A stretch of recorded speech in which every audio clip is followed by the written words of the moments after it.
We've got a deep dive on all things tokenomics, all things economy, all things economics when it comes to Illuvium. And we've got the leading expert in the entire world on the subject. Obviously, we're talking about Kieran Warwick, and we're going to explain everything there is to know about this economy. Let me pull the man in right now.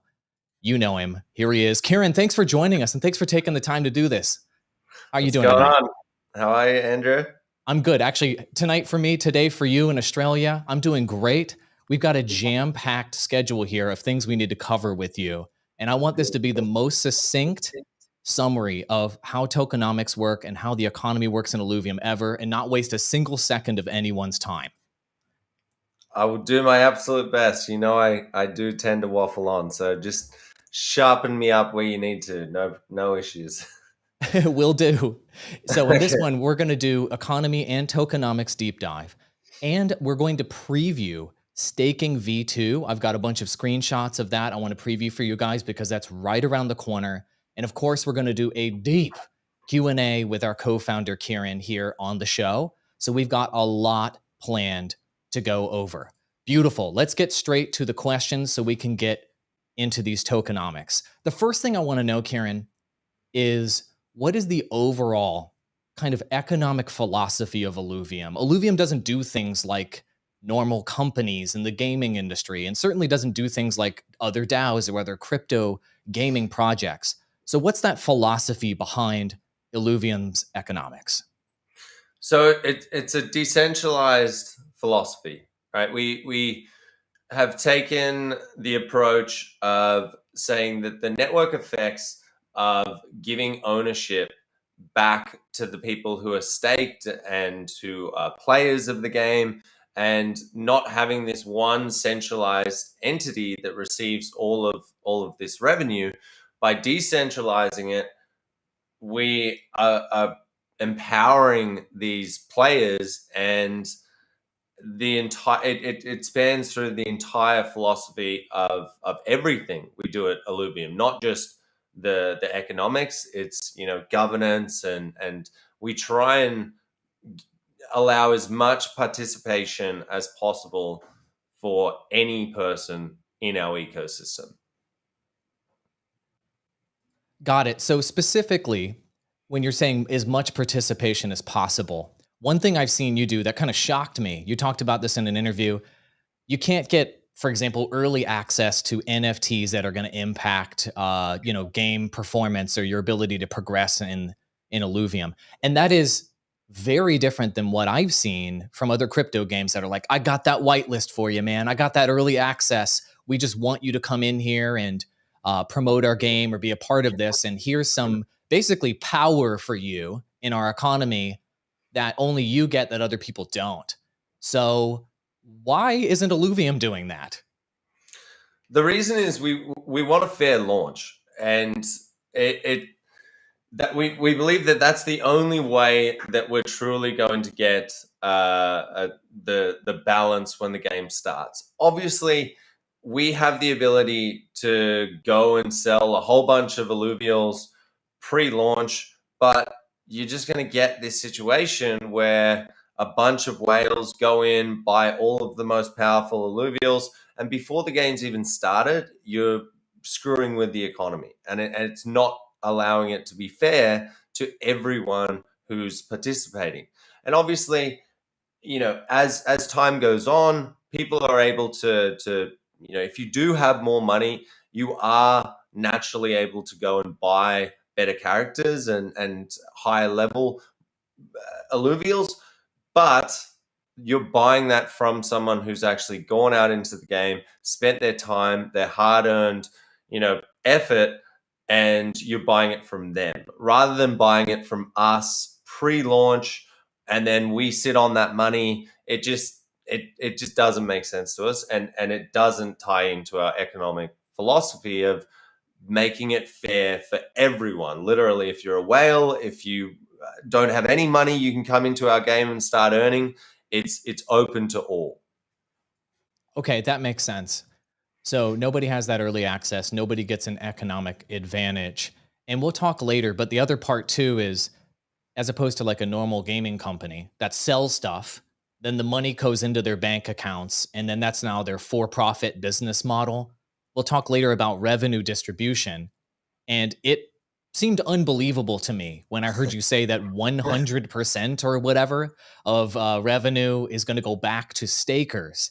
That seems very different than the philosophy of, well, certainly any legacy gaming company out there right now. And it's different than any DAOs and then a lot of DAOs and a lot of crypto gaming operations.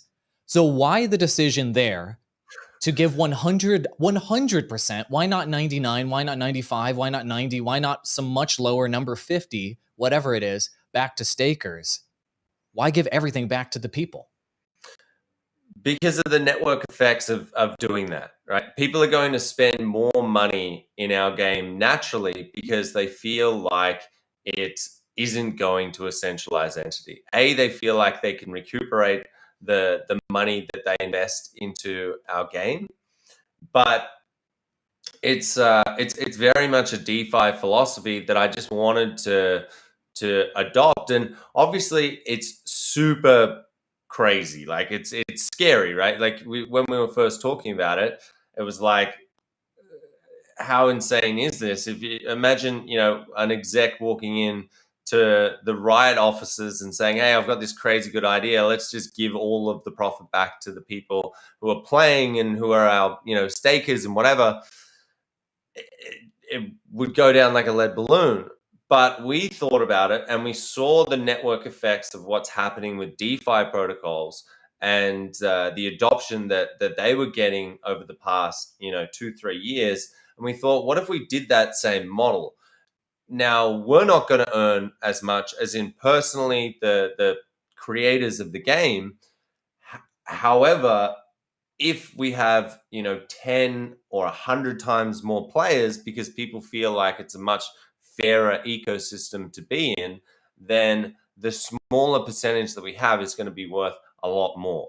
And so it's essentially because we believe it's going to create more value over time rather than just keeping it all in this central location where no one else gets any benefit from. Got it. So rather than all the money going to the top executives or to the board or to the earliest advantageous investors, the idea is you want gamers to be playing Illuvium. You want the community to rally around this. And so by distributing the revenue back to those people that are actually making the product successful, that's going to be a better long-term strategy than just banking those profits to the higher ups like you'd normally see in a for-profit publicly traded gaming company. Correct. Yes. Got it. Okay, that makes sense. So there's two different tokens, ILV and now sILV2. So why two tokens, and what's the difference between the two? Yeah, so we needed a two token system because the ILV token is not actually used in game. ILV has two use cases. The first one is governance. And so anyone who holds ILV, that's essentially your rights to the ecosystem. And there's two sets of rights that you get. You get governance rights, meaning the more ILV you hold, the more participation you can have in elections, or the more weight you hold when we run elections and stuff like that. The second is your right to the revenue distributions that we're just talking about.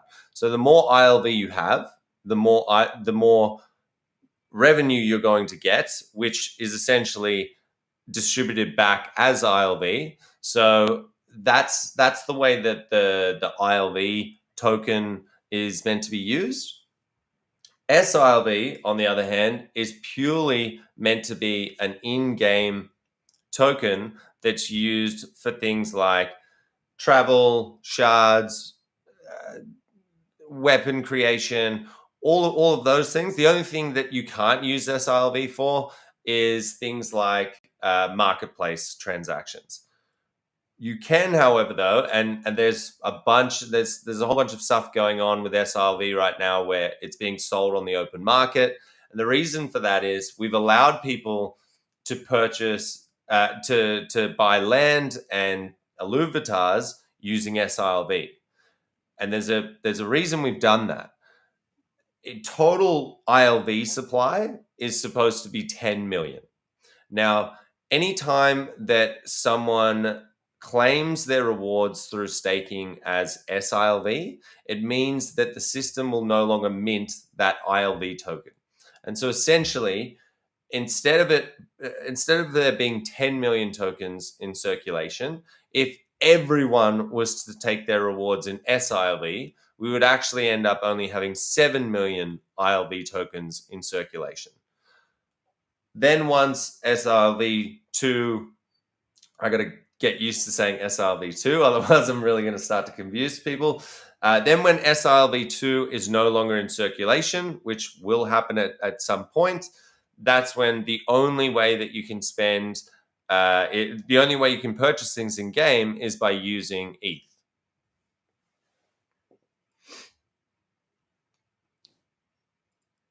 Sorry, I had a hard time moving between the charts there. That totally makes sense. Okay, got it.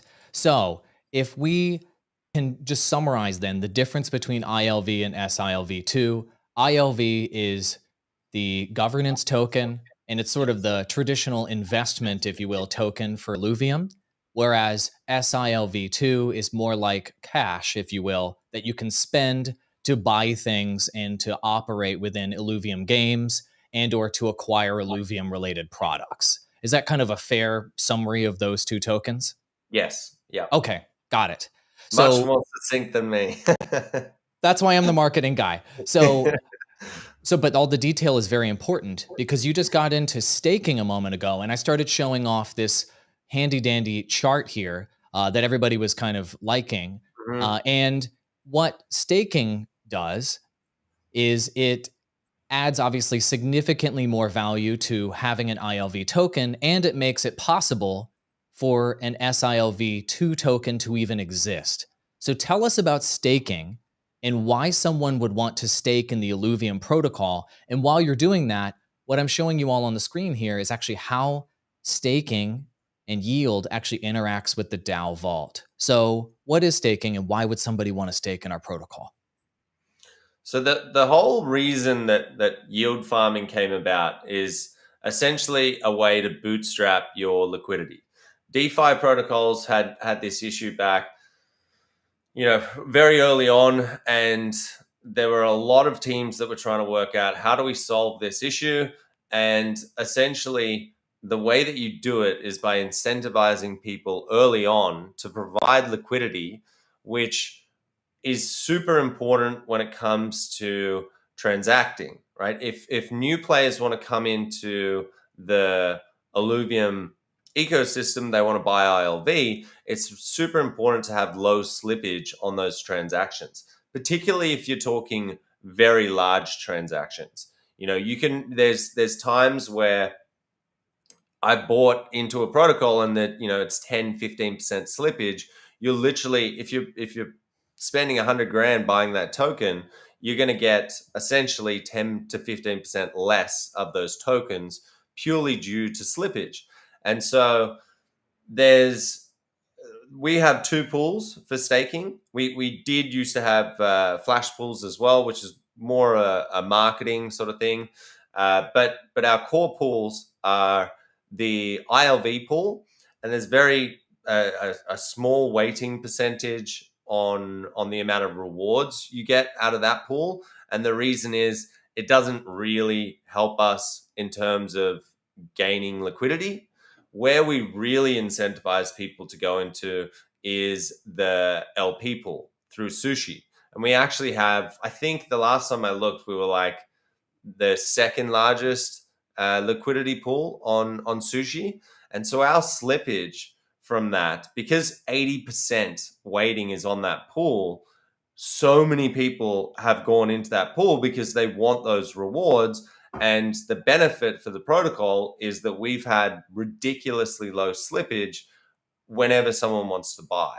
And so it's just been yield farming is just that perfect bootstrap stage to get you to where you need to be. The idea is it doesn't last forever. You only give us a finite amount of rewards. But by the time we've extinguished those rewards 2-3 years from now, we're talking we already have enough liquidity in the system and you don't have those issues. It's more for the start. Got it. Okay. So if someone is checking out staking then, and they're looking at the core pool, which you're staking ILV tokens into, and then they're looking at the liquidity pool, which you're going to stake ILV/ETH tokens into. One of the major differences between these, when I was exploring it, is just the potential yield from both. And so for people out there that have maybe never done DeFi staking before or explored liquidity pools versus core pools, why do liquidity pools have, in some cases, a significantly higher yield for participating in those versus a core pool? Is there higher risk, or what are some of those items that somebody who's maybe new to this should keep in mind? Sure. I would say the biggest thing that you need to weigh up is the potential for impermanent loss, which is essentially when the token deviates from you're putting in 50% of ETH and 50% of ILV. And if those tokens deviate in price, you're going to have some impermanent loss there. And so you need to basically factor in the idea of a lot of these staking protocols is that 80% weighting should theoretically outweigh the impermanent loss that you're going to receive. Me, for example, I wanted to own more of the network when we first started. So I ended up putting a ton into the SLP pool, and I haven't looked at it for a while. It's obviously it's ongoing, right? Because the price until it's impermanent, because until you take it out, you don't actually you don't feel that loss, right? And so I think the last time that I checked, I had about 15 to 20% impermanent loss, which, on a large transaction is quite substantial, talking a lot of money there. But how much I've received in ILV rewards it makes it a trivial situation. That makes sense. So just to be clear to everybody, that's Kieran's situation. And please don't take anything we're saying here as personalized financial advice for you. We're just trying to educate you all on how this economy and these tokenomics work. You need to do your own research. So just wanted to make sure that that's clear. Thank you for that explanation. And just wanted to give a little detail on why those yield numbers are so much higher. What's the deal with that was the first thing I wondered when I first jumped into DeFi. So so in your case, you're racking up all these ILV tokens, but why? So revenue distribution is something that we referred to earlier, where, and you got to explain this for everybody. The people that are staked are going to get basically all of the revenue distribution if they're staked in ILV. So what is revenue distribution, and how does somebody take part in this? You got to break it down. All right. So the really, really cool thing about revenue distributions, a lot of people, if you don't go deep into it, then and on the surface, it sort of looks like, okay, they're going to take all of the in-game transactions and they're just going to send that out to the people who are staked in the protocol proportionately. That is true. However, there's one more mechanism there which gets me really, really excited, because you got to remember, this has never been done before, certainly not at this scale. I've been in a lot of protocols and I haven't seen this before. And so essentially what we're doing is we're taking all of that ETH from the in-game fees, and not just the in-game fees. We're talking about the Illuvium Zero fees. We're talking about merchandise fees. We're talking about sponsorships, absolutely anything that makes revenue inside the Illuvium ecosystem goes inside a vault. Now, periodically, that vault will trigger and it will purchase ILV off the market.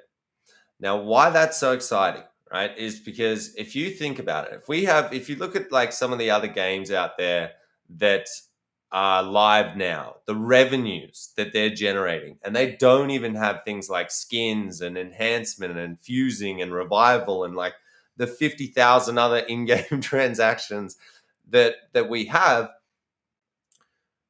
we're going to have situations where there's potentially like 50 million, or if in the case, of a large Illuvitars event or something like that, even more. Well, then that vault is then going to the smart contract is then going to buy all of that ILV off the market. Now, yes, that gets distributed back to the stakers in the protocol. And yes, it is unlocked, but the idea is you're already you're already accustomed to the staking protocol for the last 6 to 12 months. So you receive this ILV and you've got a decision to make. You can either sell it to cash in and go, okay, I've made my dividend, and effectively what you sell compared to what we bought, if everyone sold, it should even itself back out, right? Theoretically. But I don't think that's going to happen. I think there's going to be a large percentage of people that want to compound their ILV rewards. So then you have a situation where every time that our vault's triggering, and you won't know when it is, so you can't front run it or anything like that, but every time it triggers, it's going to be creating such a huge amount of pressure on the token, on the ILV token going up, and then potentially only, let's call it, half of the people cashing that out. It's just a constant way to increase the token price. And so that's what I'm like, that people are asking in the chat what I'm most excited about. Rev divs is obviously it. Got it. Okay, so this is where the chart I think is going to help us here. I understand there's a lot of lines and things here, but basically, when any sale on the marketplace occurs, it generates a commission, which comes back to the vault essentially, and then gets distributed through revenue distributions to people that are staked in the protocol. And so it's anything on the Illuvidex, but it's also, and we'll cover this in a bit, this also includes things like microtransactions, things like land sales, things like merchandise and eSports, and even other economic activities, correct? Like all of these economic activities are subject, correct me if I'm wrong, to providing benefits for revenue distribution. Yep. Every single one. Even there's even stuff that hasn't been put on that chart. I only saw that chart this morning, but there's, things like eSports revenue. There's, right. Like sponsorships, partnerships, merchandise, movie deals. I don't know, like we're crazy over here. We're going to keep like that chart. My job is to keep that chart having a new thing every 6 months. There's a new thing, a new thing, a new thing, a new thing. And we'll just keep on going and going and going. And this is one game. We're going to touch on this later, I believe. But let's chuck 9 games into it and all have them powered by the ILV token. And then how much pressure is on the token being bought back when you've got a strategy game, when you've got a card builder game, when you've got it just, yeah, it's exciting. It's mind bending. I know. And like you actually feel this way and think this, not just on the stream. This is the way you talk about it when you talk privately to me about it too. So just to be clear then, in order for this kind of game theory on type of scenario to occur, like you're talking about, it requires a lot of players to be playing Illuvium. Yep. It requires a lot of economic activity to be occurring. And also it kind of requires the brand really taking hold so that these additional economic activities like merchandising, eSports, and let's call it supplementary revenue streams are successful. And if all of those things come together, then that could also unlock additional games in the future. So it does depend on these success factors for that sort of game theory on type of scenario to occur. Is that fair to say? Yes and no. So Okay. I'll say so yes, you're absolutely right. In terms of movie deals and things like that coming out of the Illuvium IP, right? That 100%. But you got to remember, we've got $50 million, and we've a little bit less than that now because obviously we've been running for a year. But Illuvium itself, even if we weren't going to do the additional capital raise, which is coming in the next few months, we've got enough runway for the next 3 years. And you've seen how quickly we build games out here, right? Like, and that's with 200 people in the team. I'm talking, we're going to get this thing up to 1,000 people in the studio eventually, right? And that is all going to be possible in the next 3 months, right? We are going to secure that in the next 3 months. And so why I say if Illuvium launched and for some reason the game theory or the design or the graphics or it just didn't stick, we would have still a team of 1,000 people there that are all experts at building games. And yes, there would be a lot of hard questions that need to be asked. But essentially, we build another title and another title and another title because we have the money there and we have the personnel there. And so, I don't see that happening, but it's not even like it's the end of the world if this first game doesn't get traction. I see what you mean. So, I mean, I wasn't planning to ask you this, but it sounds like, and you can't speak for your brothers, but like, if you're thinking about Illuvium in that way, you are thinking really long term with this in terms of how much time you plan to spend with the project. That's what it sounds like to me. Like, you're saying, even if this first product goes to market and it just does okay, the first game does okay, we're planning on doing a whole lot more after that. So it sounds like your ambitions are much larger than maybe the handful of product launches that have been kind of discussed already, like Land, Illuvitars, the main game, Illuvium Zero. It's much greater. Yeah, I mean, I can't do something without trying to be the best. And literally, the best is, you're talking Microsoft. You need to be bigger than Microsoft in their gaming division. Like that's what I want to be. Ubisoft, your Activision, like this is literally where I think we need to be. And so it's it it's a no-brainer. Like I don't even I it's and I guess that's what I bring to the table here, right? Like I had a grand vision for what Illuvium is, and now that I've seen what the potential is of just Illuvium, and I'm watching, the people that we have, the team that we built. I'm sitting here and I'm like, why not? Like, let's go. Let's be the number one studio in the world, mainstream crypto. I don't care. The number one. That is my vision. Got it. That makes sense. Well, let's talk about some things that are in the much shorter term that we've already talked quite a bit about and we are way down the road on, such as Illuvium Land. So what is Illuvium Land and what is the benefit of owning Illuvium Land from an economic and tokenomic standpoint? And I think our diagram's going to help us with this. Sure. So Illuvium Zero is powered by the land. So there's 20,000 plots that we're selling in that first sale. Essentially, landowners are the ones who are producing or generating the fuel that is required to do things like in the main game, like travel, cure shards, and stuff like that. So you've got Illuvium Zero creating, generating the Hyperion, the Solon, all of those different fuels. And on the other side, you've got the Illuvium players who are needing that fuel. And so they're swapping it from this balancer pool that we've created. And essentially, what it boils down to is landowners in Illuvium Zero should make about 5% of the total revenue in the ecosystem. Got it. Okay, that makes sense.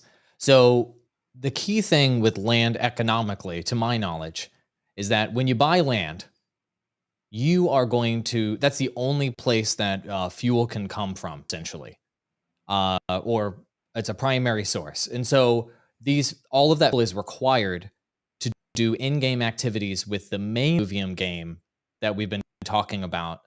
But I heard Aaron say that not only would that fuel be relevant in this game, but also potentially in additional games in the future as well. So I guess the point of sharing that is not to say we've got 10 billion games coming up. The point is to say land is for like the Illuvium franchise, let's say, and it's going to tie in economically to all of the games in the future in some regard or another. Is that fair to say? Is this going to be like is that a long-term tokenomics strategy with land? Yes. Yeah. So and I'm totally, it was a little bit jarring at first, but he's a freak at designing things, like making that work from a lore perspective and it just all connecting all the way through was, like, okay, if you think you can do it. But at this stage, I'm like, look, anything he's designed from my perspective, obviously without it being live, we're going to have kinks and stuff like that, but it all looks very, very sound. And so, yeah, I agree with him. If we can do that, it's going to mean that the value of those land plots is much, much higher. And so we should. Got it. Okay, so land is something, and land sale is coming up, obviously, this year. Illuvitars as well. So what is Illuvitars, and what do you get when you acquire these NFTs? Illuvitars, they're essentially your avatar, your identity inside the Illuvium ecosystem. So again, Illuvium 0, when you log into there, connect up your wallet, your Illuvitar will pop up there. Your Illuvitar will pop up in the main game when you win tournaments. The idea is to identify yourself with your Illuvitar inside Illuvium. Now, the way that we built them is a little bit different than most PFP projects out there, in that there's a finite supply, but not a direct amount. We do it the same way that alluvials are finite, in that after a certain period of time, you won't be able to mint those same base portraits for alluvials anymore. And so the idea is to go and every 3 to 6 months release a new set that you can go and mint. But then the really cool thing about that is they've all got 5 accessory slots plus a badge slot as well. And so you can always go onto the Illuvitars section of the website, mint yourself an accessory or a bunch of accessories, and you can really start personalizing your Illuvitar. The last thing that's makes it even more exclusive and rare and cool, in my opinion, is that you can win a tournament and get like a 1-of-1 crown, right? And be the only Illuvitar out of, potentially millions of players that's wearing this crown. And it's like, shit, this guy's the OG. Got it. So there's purchasable Illuvitars, obviously, and then there's ones that can only be acquired by achieving greatness and/or some achievement or some sort of event we're planning or something of that description. That makes sense. Accessories-wise. Accessories-wise. Yeah. So there are 2 layers then to Yes. Illuvitars. There's the base layer, which is basically the kind of like bust shot, like head and body, a portrait. And then there are the accessories, which would be glasses or other types of silliness to cigars, cigars and stuff that are layered on top. Got it. Both of which are acquirable for purchase and/or can be earned through various activities and events that we'll come up with to make things more interesting. That makes sense. So, quick question then.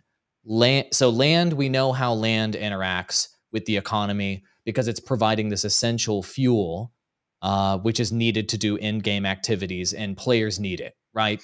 Would that make sense? How does Illuvitars interact with the economy? And with this diagram, let's say, like how, when people buy Illuvitars, are we look? What's that? I don't think Florian has. It's not in there, but I guess I'm asking, when people Mhm. buy Illuvitars, is Yep. that a part of the revenue distribution? That 100%? Okay. Yes, yes. So that will act as another function that goes straight back into the vault. It's actually I can't tell you how we're going to distribute that revenue yet, because there's one caveat to everything that we've spoken about with revenue distributions, and there's an ongoing, as you know, we're governed by the people, and we've got a council, and there's an ongoing discussion about how we actually distribute things like land sales. We're going to have 5 land sales, which potentially generate, millions and millions of dollars. And if all of a sudden people know, hey, that vault has just bellied out to 100 million bucks, I'm going to buy in ILV. And my plan is to just get the revenue distributions and then cash out. We're discussing a way. I spoke to Aaron earlier this week about a way to do it, but to be honest, it's just too complex, and we're going to go with something. We're going to propose something that is super simple, basically just padding out the revenue over either a 6-month period or a 12-month period, and saying it's just constantly being added to that revenue distribution each time it triggers. Got it. That makes sense. Okay, so Illuvitars and all of these items are eligible for revenue distributions, but literally everything we're talking about is up to the council to modify and approve. That's why this is decentralized. And Yes. you're not some all-powerful CEO that can make top-down royal decisions. You or anyone else has to be elected, and then things have to be voted upon in a decentralized way, including essential. So this is the important thing for everybody to take away, including extremely essential and fundamental economic things like we're talking about today. Mhm.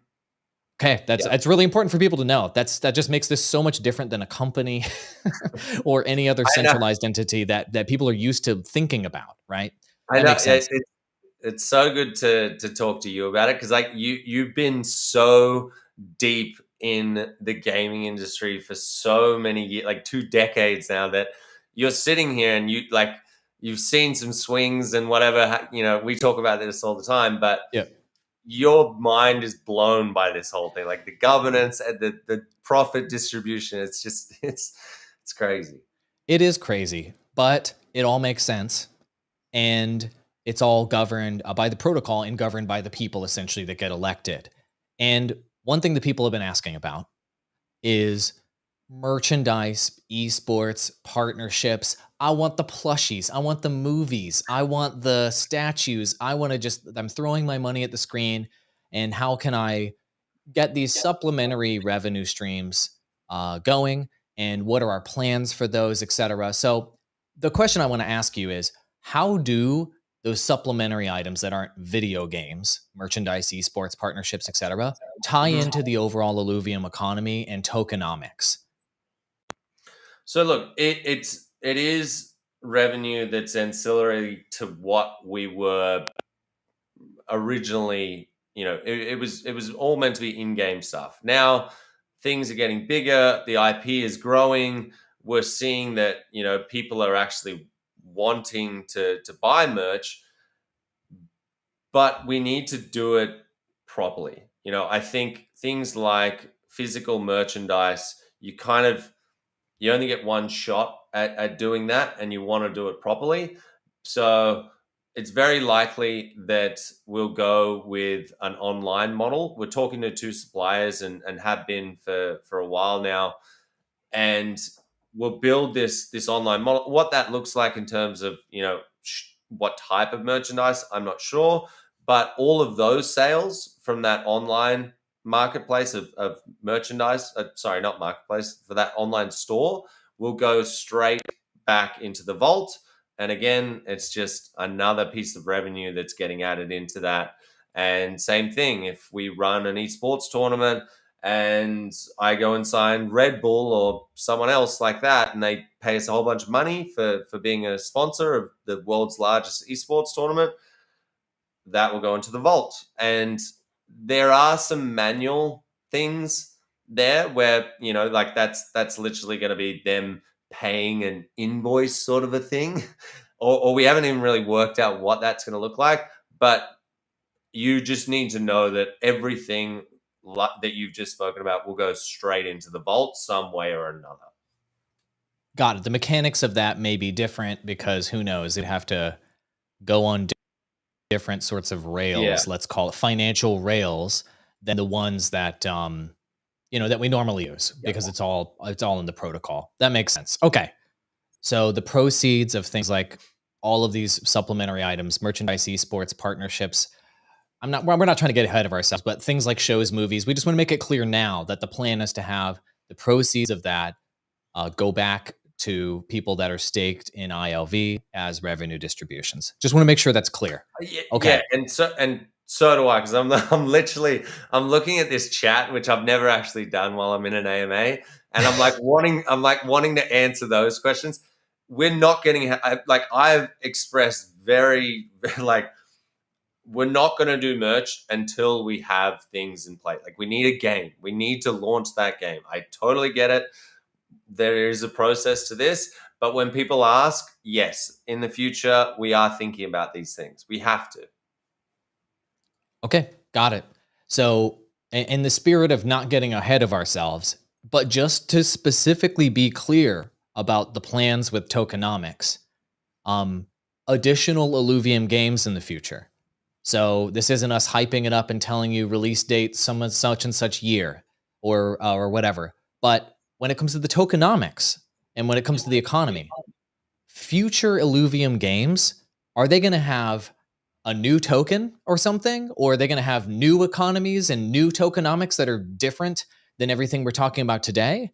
Or is there a tie-in with ILV token, et cetera? I'm kind of teeing you up for this one. I know the answer, but people need to know this.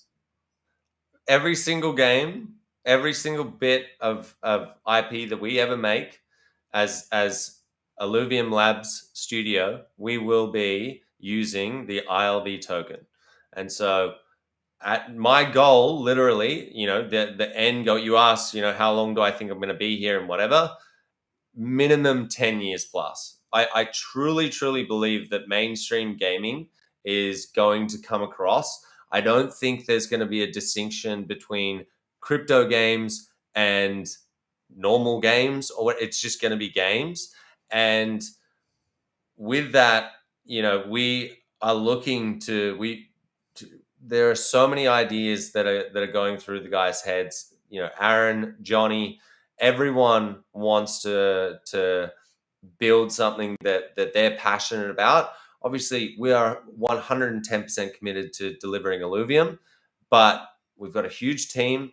It's very, very likely, things like Illuvium Zero, that popped out of nowhere. We do have the ability, and we are passionate people that want to keep on building in this space. And I can say it with 100% certainty, every single thing will come from that ILV token. Got it. That makes sense. And I don't want to feed the trolls, but there was this fantastic troll comment right now of, how are you going to use fuel in a football manager Illuvium game? So 10 out of 10 trolling for you, Mark Myers. Well done. Yeah, let's leave that to Aaron to answer. But we sit down, we model these things. Like, there was so much work that went into the tokenomics of Illuvium. The same thing is going to have to take place in any new game that we create. But where there's a will, there's a way, and we're pretty good at solving problems. That makes sense. Great. Okay, so we covered the deep dive items, just so everybody can have context and they can understand what's happening with tokenomics and economy. Here's what we're going to do next. We've got a sneak preview of staking V2. I'm literally going to show it to you right now, everyone. And I'm just going to give you a heads up on some of what you're seeing on the screen. And then we're going to have Q&A.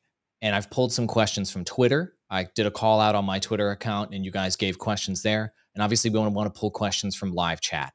We're already running long, but obviously we want to take as many questions as possible because a lot of what we're talking about obviously is complex.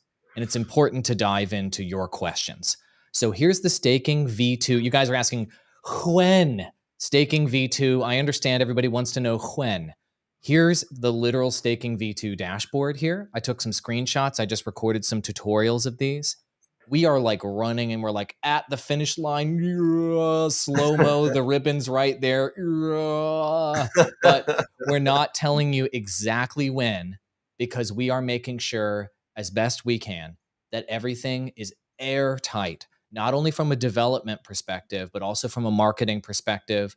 We're putting together explainer video, in-depth article, multiple step-by-step tutorials, tool tips, everything so that hopefully everyone is crystal clear on how this new staking V2 dashboard is going to work. This is it. And so as you can see the layout. UI. Yeah, this is the new layout. This is literally a 4K screenshot I took off of the dev build just to share with everybody here. So here's where you're going to be staking and selecting your pools. I'll show you the inside these menus. Looking into your rewards, your vesting. And we've got the price here, which is cool. Market cap, estimated holders is obviously bogus. You can keep an eye on the staked. And what I really like here is the emission schedule, actually, and keeping track of which Kieran, et cetera. All of that's really interesting at a glance.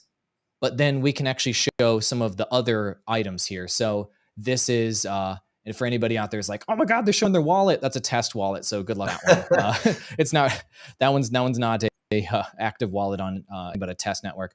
But this is where you can choose your pool and look into the details of ILV pool and ILV ETH pool. All of this is going to be in the tutorial, guys. And you guys will be able to interact with this really as soon as possible.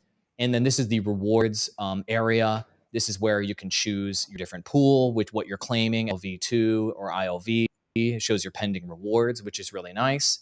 And then this is the vesting menu. And here, stakers will be able to see what pool they're in, also which version in V1 or V2, the amount, what source it is, whether it's rewards or deposits, when you staked it, unlocks, whether it's locked or unlocked, and you can withdraw from this menu as well. So all of this, as you can see, this UI is new, it's clean. I can tell you it all works based on the test build I've been using because I had to actually use all of this to record tutorials. And the team has been working insanely hard to make this as good as possible for everyone out there. I wanted to just show it to you guys to let you know this is right at the finish line, and wanted to just show you the quality of the UI here as well, to show you that we're not just slapping together something on the fly. We're really trying to make something excellent. And you've got, go ahead. Yeah, sorry, just to add to that, the gas price optimizations are inbuilt in V2. So it's going to be much, much cheaper for you to claim your rewards. The contracts are upgradable now, which was one of the biggest issues in V1. So things like adding in the NFT distributor, which is something that I thought of, I don't know, like 12 months ago and then totally forgot about. But that is, a cool feature where basically just as a bonus, you might be able to get some Illuvitar accessories that pop out of there, and you'll just randomly be just distributed them from your wallet as a bonus for staking in our program. Other things, you can, multiple transactions, you can do multiple claims of the same pool at the same time, which obviously saves on gas. And so I fully get that this has taken just a ridiculous amount of time, but due to the complexity of our staking program, the way that we allow people to get more yield if you stake for longer, it is a very, very complex contract. Our auditors literally are like, guys, we need to it's not a small thing. It's nearly done. I'm not going to say the exact day, but we've got a day and marketing has a day and we've got announcements ready, and we're like, We're very, very close. So thank you for your patience on this. It's going to be amazing. I can't wait either. Trust me. Yeah, me neither. We've been talking like we have to get this right. So that's why, and we also don't want to set expectations with all of you where you're refreshing 100 APM, refreshing, trying to get staking V2. We want to make sure expectations are set fairly and we're not disappointing. Okay. So let's get into the Q&A. That's just a sneak preview, guys. Let's get into the Q&A here in terms of tokenomics and economy. And I pulled some juicy questions. These are not layups. These are like legit questions that may get kind of complex. Let's start with the Twitter questions, Kieran, and then we can get into live questions from live chat. So thank you to everybody who contributed questions on Twitter. This one comes from Kakashi-sama, and questions to Kieran. This is a multi-part question, so they're not making it easy. Question number 1 to Kieran, submitted on Twitter. Will there be any method to stop bots from impacting the economy on the Illuvidex marketplace? It's a tough one. So probably not. And the reason is a bot is just an extension of a human that is trying to profit, right? And so the biggest issue with marketplace bots that I find people have is they go and list an NFT at $1,000, and then all of a sudden a bot comes along and lists it at $999, and you get this downward deflating price of the asset based on a bot coming in, a bot coming in, a bot coming in. But the bot is powered by a human that says, hey, at a certain point, I'm not willing to sell my alluvial at $500 because it costs me, X to get it. At a certain point, my bot isn't going to relist. And so it's essentially just a way for developers to be more efficient at trading, and it's a free market, So to answer that one, probably not, unless Aaron can come up with some sort of crazy thing. Maybe he can. I don't know, but my idea is to just let it be a free market.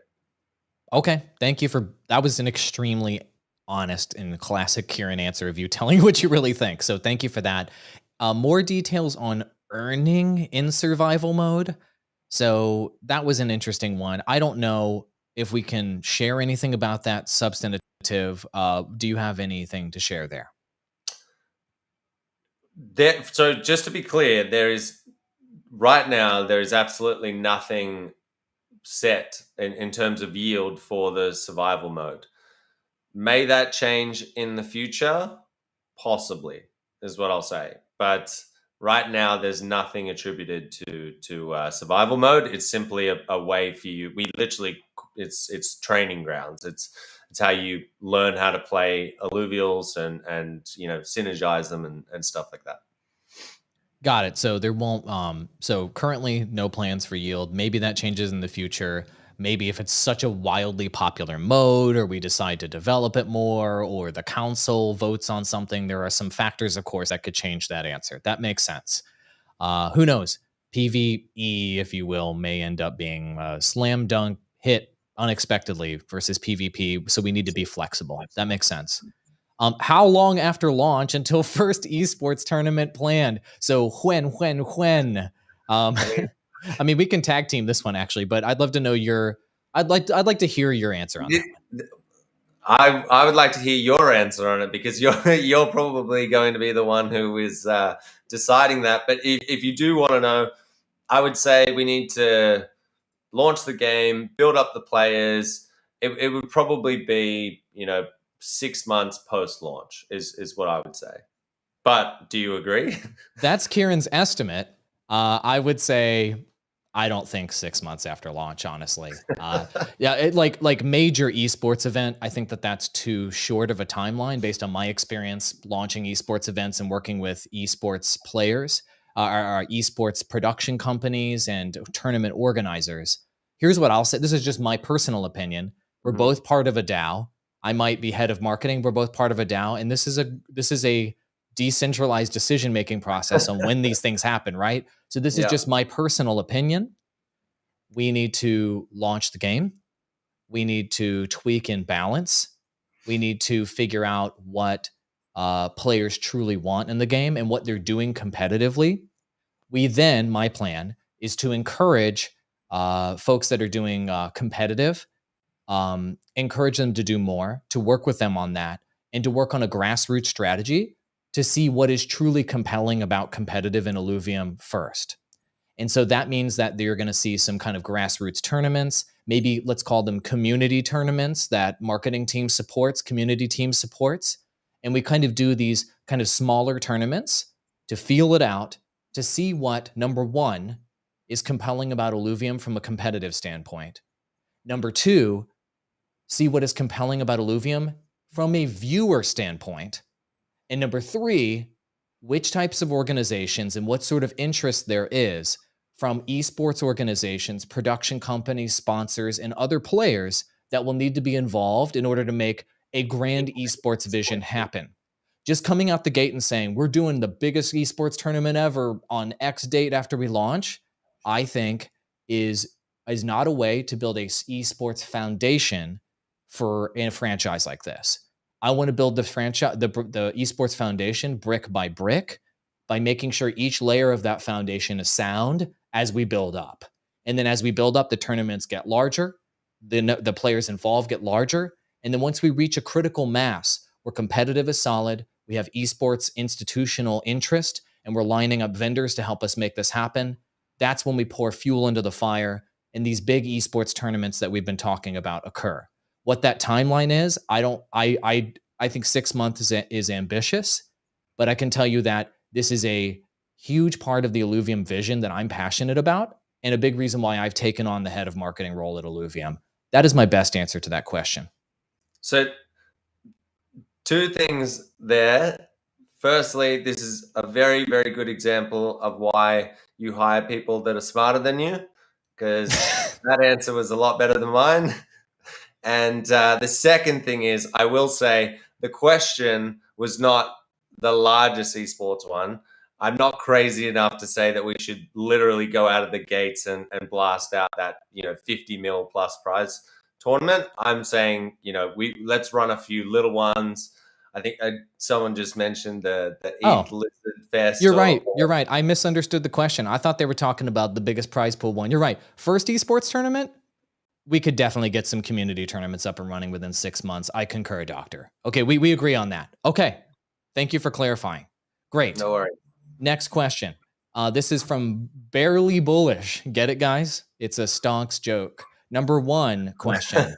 How will the tokenomics of Illuvium prevent price action that is displayed in Axie SLP over time? So I take this question to mean, and folks out there may or may not be familiar, but Axie Infinity is having trouble with the value of their, let's call it cash token, if you will, their Smooth Love Potion token, SLP token. And obviously part of that issue is all of that issue is inflation.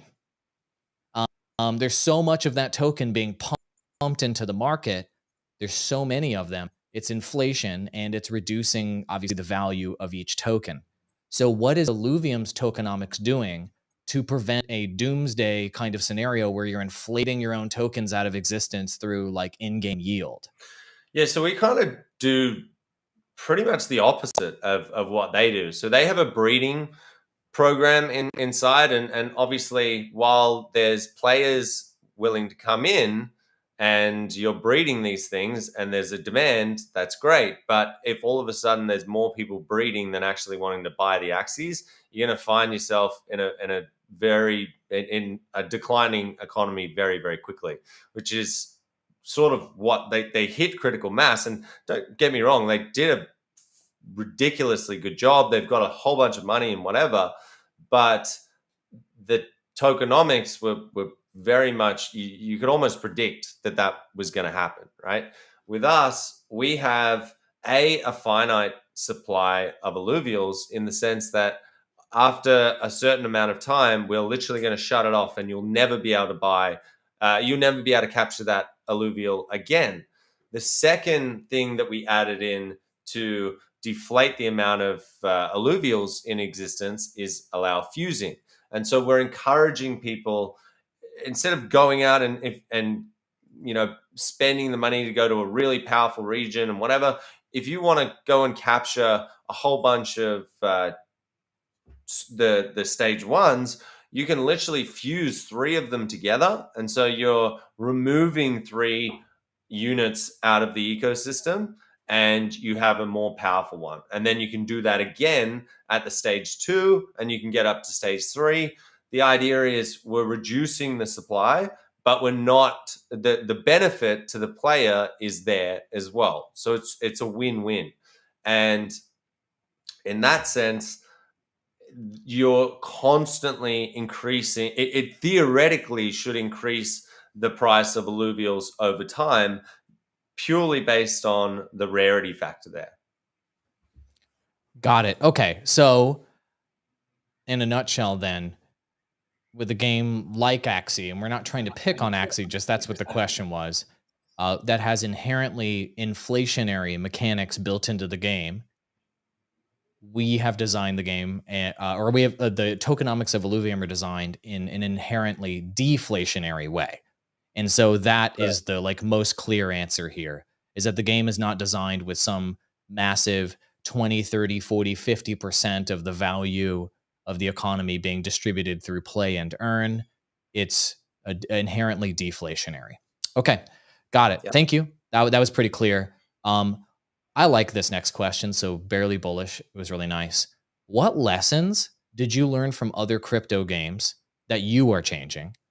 Any that you're approving upon? And how about legacy games? I really like this one, and I really want to know your opinion. What is it that you're doing with Illuvium, Kieran, that you feel can maybe kill it with fire, some bad stuff that was out there with legacy games and or the crypto games industry? And what are you doing to make those things better with Illuvium? Yep. So fair launch is one. We touched on that. Having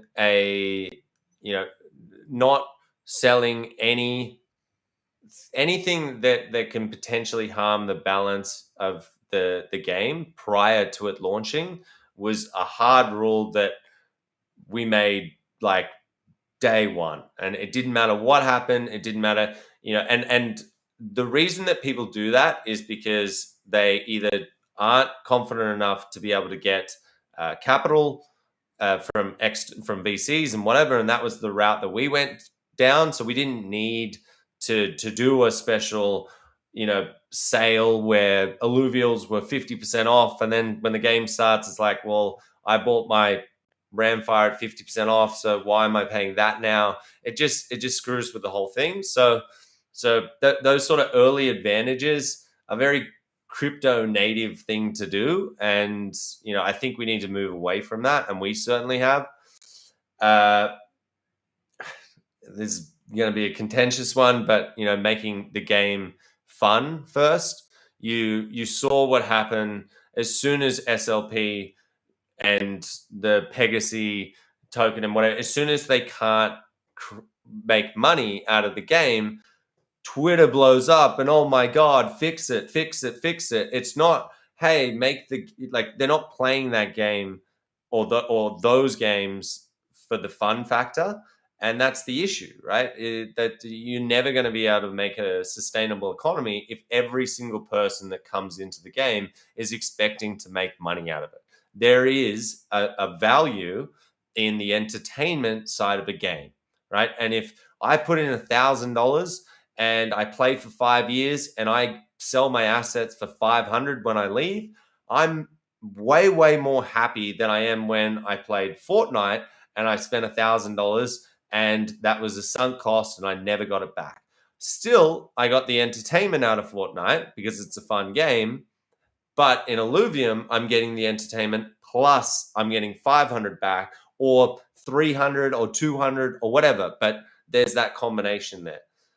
So that's the answer the first part of that question. I think the last one was about mainstream games. I mean, the integration of GameFi. The introduction of DeFi elements, decentralization, governance, distribution of profits, all of the things that we do that allow ownership, a real world ownership of assets, like against mainstream, it almost seems like cheating. And that's where we want to get to, right? Like we want to say, right now you're looking at us like we're idiots. And to be fair, it's because people are, there's games worth billions of dollars that in mainstream people would be built, indie teams build these types of games literally in 3-4 months. So they are looking at us like that now. But the minute that we've got 20, 30 different titles and really big studios that take notice of this technology, that's when the players are going to sit there and go, well, why would I go back to a Fortnite-esque game where I'm not going to be able to get my $500 out when I want to leave because I don't own my assets, essentially. That makes sense. Yeah, the value of being able to own everything you've collected in video games from legacy games makes sense. I don't know. That really resonated what you just said to me, or said about playing the games where people are only playing to make money. They're just playing only to earn. They're not playing and then also and happen to be earning while they're playing. And it's a huge difference. Yeah. So as soon as the money dries up, those players leave. And so we're taking the opposite approach of making the game as incredible as possible. So people play and earn. Got it. Okay. Last Twitter question, then we need to take ones from live chat. Do you have a few more minutes? I know we're running a little bit over time. Is that all right? Yeah, of course. Perfect. All right, here we go. 2-part question. All these people with 2-part questions. They're just really smart questions. So this one's from Illuvium Maker Zim.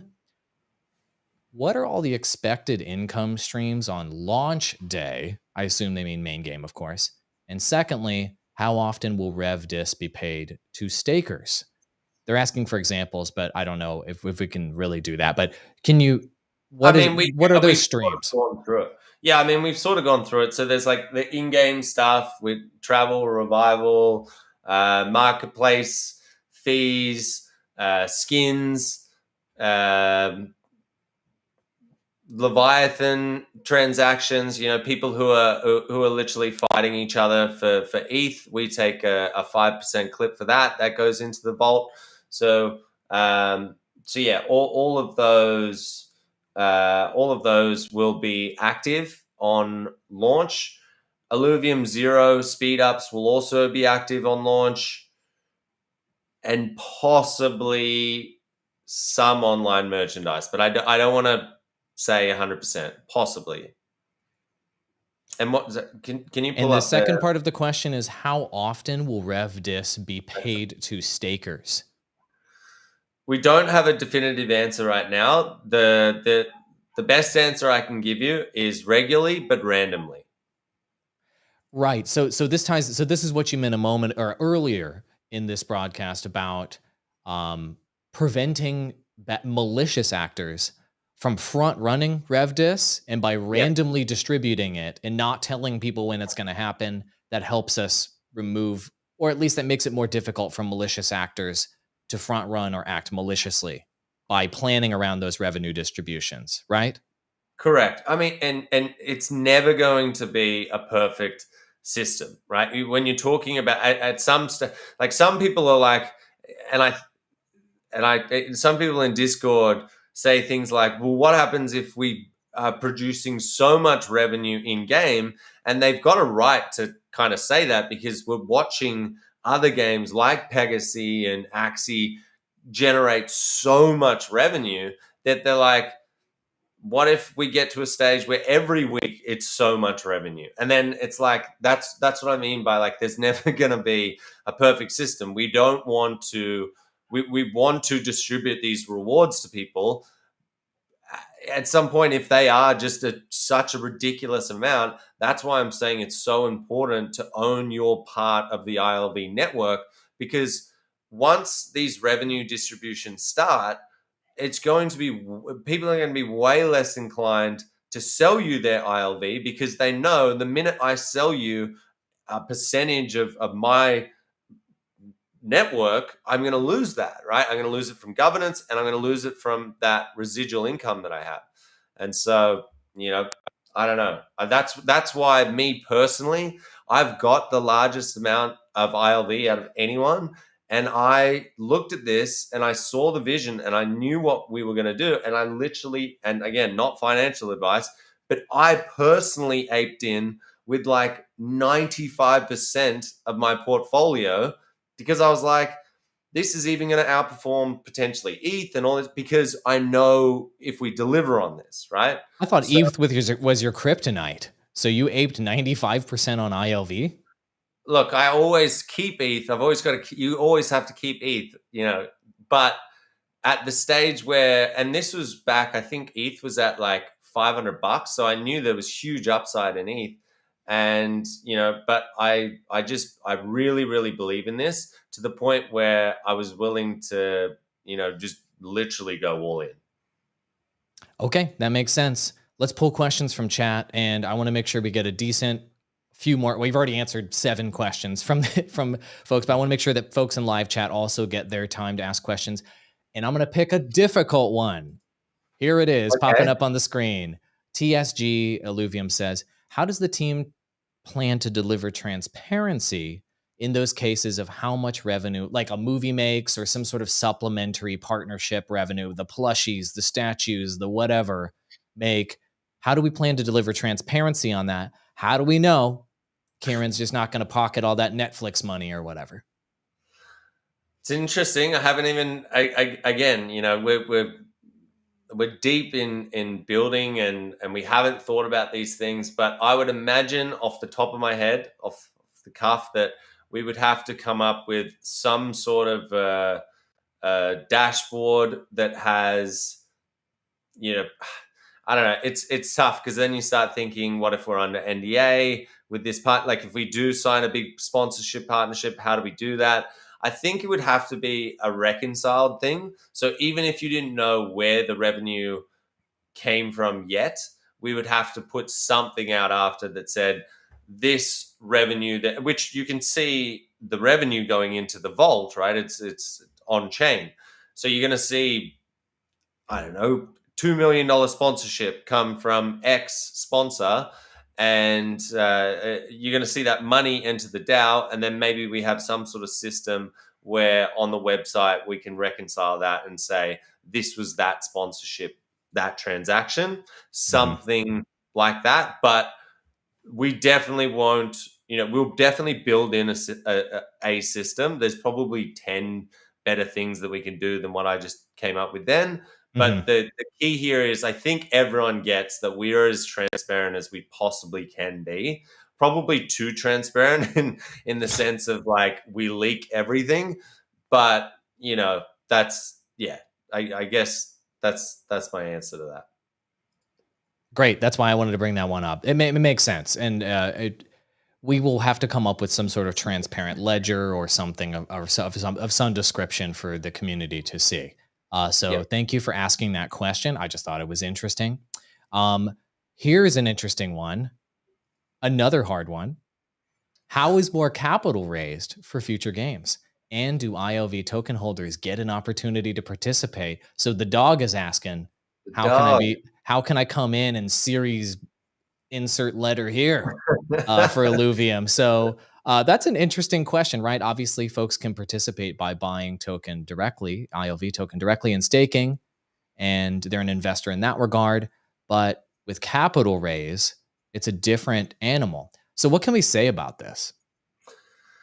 So I started discussing a capital raise about 6 months ago. We have been in discussions with pretty much every large fund in crypto that we're looking at. I'm sure we've missed a couple, but like there's a lot that we've had discussions with. Then on top of that, we're seeing a lot of people, a lot of VCs that haven't made a crypto investment yet, that are looking for a metaverse investment that is like the long terms, right? And these guys they've invested, you know, Netflix, Disney, like that level, and we're talking placements of like 50 to 100 million, and without it even being a drop in the ocean for these funds.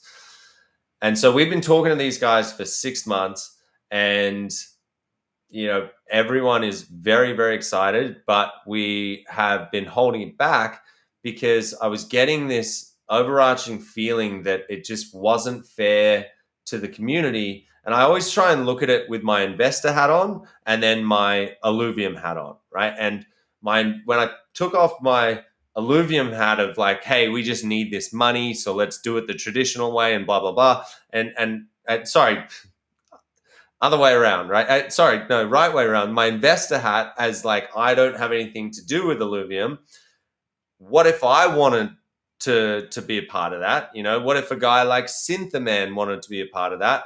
Why is he excluded, or why am I excluded from being able to access what this deal is? Because typically, as you saw with the deal that Axie did, that was a discount off what market was, right? And that's how these things work. People are spending a lot of money, and so for that, you've got to give them either a discount or some other benefit for that. And then I started thinking, okay, so we're going to give them a discount off market rate. And this was back when we were at like a 10 billion valuation or whatever, I think even a little bit higher. And we're talking, potentially 10% for a 1 year lockup, 20% discount for a 2 year lockup, 30% for a 3 year lockup. And I thought, okay, that's a pretty good deal. There's going to be I would assume that there's going to be more people like me out there that would go, I get the long-term plan of Illuvium. I don't mind being locked up for the 3 years, especially because this deal were proposing that those tokens can be staked, which is not the case right now for locked tokens. And so you're getting, the potential of revenue distributions, you're getting staking rewards potentially, and yes, you're getting a huge lockup period, but if you believe in it, then it's a great deal for you. And so I just didn't want a situation where the public's like, well, fuck, why can't we get access to that? And then you start thinking about network effects again, and no one really ever opens these deals up to the public, a seed round like this. It could be a situation where more of the public buys than VCs. I don't know, but I didn't want to rule it out, and I just wanted to see what happens. So we're building a platform that will allow access from VCs, from the public, from literally anyone. And again, it's completely fair. They get no added advantage from buying, more than anyone else. That's kind of wild. Like it, the entire investing world is based around you getting a sweeter deal than someone else. And that's why your money's coming in versus the other billionaire. And so it's just really different, I guess, to hear that in terms of approaching investments. And is it also fair to say, in terms of any major investments or kind of strategies there, this would be in some cases subject to council approval as well? 100%. That's why I say it's all subject to and configurable as well. I'm sitting here saying very rudimentary 10% equals 1 year lockup, 20%. These are configurables. It might be that when we really look at it, it's 5% discount or 7.5%, whatever it is.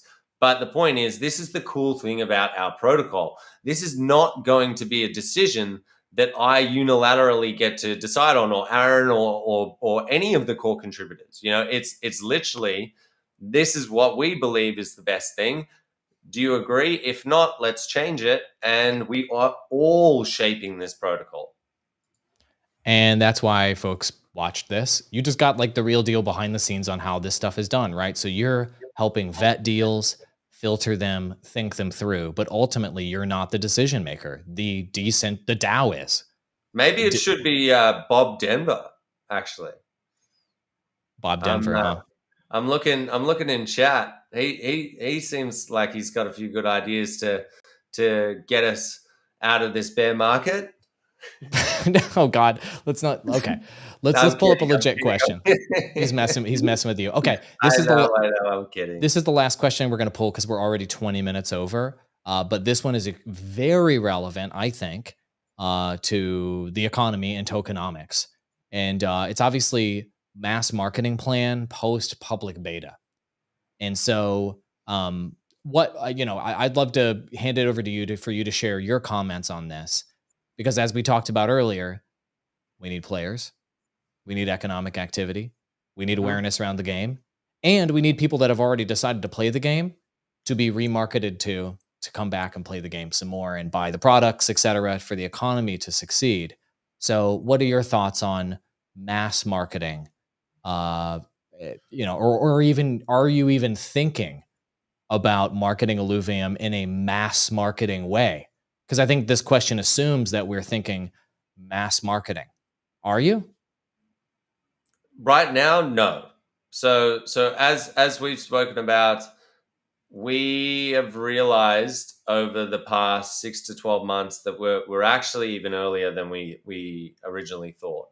And so a mass marketing approach is not going to be effective. We've tried a couple of little campaigns and things like that in the mainstream where we're going after, guys that are big streamers, content creators that are working with mainstream games, and it hasn't been the best results. And so I think my plan would be, and again, this is honestly the way that we run this DAO. You're the head of marketing, so as you know, this is very much going to be your plan. But I'm going to answer it because you asked me anyway. I believe we should focus probably for the next 12 months on the crypto sector. There's 300 million active wallets out there. There's a lot of people, and I think it's something crazy like over 100 million of those people have gaming experience, right? And maybe they're not professionals or anything like that, but they have something to do with gaming. And so there is a huge market here. It's just that I don't believe, if you look at like the DeFi OGs, right? They aren't playing Axie because they don't need to make $25 a day, right? Now, that's not to say that someone like Kane doesn't like gaming. He fucking loves gaming. Now, you give him a good game and he can earn, that's when I think we're going to start seeing huge adoption, even inside the crypto space. So I reckon we nail that first. And then once we feel like we're seeing enough, like the media attention out there is a little bit softer on NFTs. There's more solutions out there for greener tech and stuff like that. That's when we would start utilizing the revenues that we've generated over that 12-month period, which should be quite substantial for us to be able to put together a mass marketing campaign that goes after the mainstream, which includes your eSports stunts and tournaments and stuff like that. But yeah, that's my opinion. Thanks. That's why I asked you that question, is because that was the insight that you kind of struck you like lightning. And then you came to me and said, look, man, this is the way I see it. And all of the evidence and research we were looking at and what we see on a daily basis was pointing to that truth. And so it's important that everybody know that, right? Who's participating in this community, is that we are very early and crypto gaming is just getting started. And we are, in my opinion, years ahead of any competitor that's trying to make a AAA immersive game in the space. And so the way I see it is I'm looking to position Illuvium as a brand and as a franchise as not a leader, as the leader in GameFi, period. And so how do you do that? So what we're setting up today and what I'm working on is creating basically a content production house here at Illuvium, where we're going to be producing, this is where I want to be end game, while the market adoption is going up, while mainstream starts to kick in, we're going to be producing original content on every single avenue that we have, every single social media avenue we have: Twitch, YouTube, Twitter, Facebook, Instagram, TikTok, any other avenue that comes up in the future, Discord, Telegram. at least one piece of original content released on every single avenue, every single day into infinity. And so what do I mean by original content? I'm not talking about ads. I'm not talking about promos of whatever for Illuvium. Some of that will be in there. I'm talking about content that positions Illuvium as the leader in this space, as the brand leading the conversation about the future of the metaverse, as the brand leading the conversation about the future of GameFi, as the brand leading the conversation about what mistakes are being made and how they can be fixed, and as basically the kind of undisputed leader because of the quality of our game and gameplay, and because we're bringing in the industry experts, we're bringing in other players in the space, and we're the ones producing exponentially more content where we're controlling the conversation essentially, or leading the conversation about the future of GameFi and the future of metaverse as an Illuvium brand. That's how we dominate in this space. And we have the early mover advantage. And here's the great part. And Aaron said this, and this is one of the most powerful things he's ever said to me in a meeting we've had internally, which is a great product is the best marketing you could ever have. 100%. And I believe that the product that we currently have, I'm playing the demo every day with my kids of survival mode. I believe the product we have right now that is unfinished is better than every product that is currently in the market right now. And so my plan is to do everything I can to show that product. And when we talk about how can you be a leader in the space, how can you have the credibility in the space, you have the credibility by far and away having the best product years before any other player does. Mm-hmm. This is what League of Legends did with the free-to-play model. And they brought, MOBAs already existed, but they made a AAA MOBA and they used the free-to-play model and took that to market. They became number one. World of Warcraft, MMORPGs already existed, but they made the AAA one and put the subscription model on that, took that to market. They dominated and became number one. Fortnite, Battle Royales already existed, but they made the best AAA Battle Royale and revolutionized the Battle Pass model, and then they became number one. And I see Illuvium being the same way. Sure, open world experiences exist. Sure, autobattler experiences exist. But we're making the first AAA one in our space. And our secret sauce is that we're bringing in crypto economy into that model, that NFT crypto model. And we're taking that to market years before anyone else. And I see us becoming number one for that reason. So that's the best answer I can give you in terms of the high level strategy and the way that Kieran and I are thinking about how we go mass market, when we go mass market, whether we should, and what our marketing strategy is moving forward. Cool? That's sorry, I'm not laughing. I'm not Yeah, laughing. I was like, oh, did I mess that up? No. Sorry. Like I'm sitting here and I'm like, God, I'm glad we have you. But yeah, no. So we share the exact same vision, the exact same positioning in the market. We're ahead. We've got this huge opportunity now. What I was laughing at is they still think that I haven't gotten past level 5 in survival mode. I have.